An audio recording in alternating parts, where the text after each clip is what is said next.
మనకు తెలుసు, హీరో రాజ్ తరుణ్, లావణ్య మధ్య జరిగిన వివాదం గత కొన్ని రోజులుగా వార్తల హీట్ టాపిక్గా మారింది.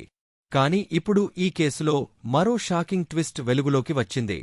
తాజాగా లభించిన వీడియో ఫుటేజ్లో లావణ్య, ఆమె తండ్రి రామారావు, రాజ్ తరుణ్ తల్లిదండ్రులపై దాడికి పాల్పడ్డట్టు కనిపిస్తోంది. వృద్ధులైన రాజ్ తరుణ్ పేరెంట్స్కి సహాయంగా ఉన్న కేర్ టేకర్స్పై కూడా లావణ్య, ఆమె తండ్రి దాడి చేశారు.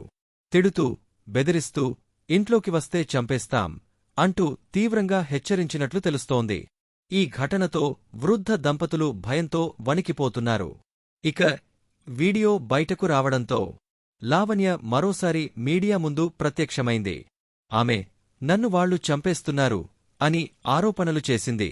హీరో రాజ్ తరుణ్, అతడి స్నేహితుడు శేఖర్ భాషా తనను హత్య చేయాలని చూస్తున్నారని స్పష్టం చేసింది లావణ్య.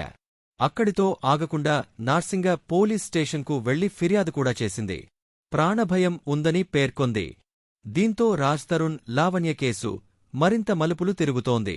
అయితే ఈ అన్ని పరిణామాల మధ్య హీరో రాజ్ తరుణ్ మాత్రం ఇప్పటివరకు ఎలాంటి స్పందన ఇవ్వలేదు.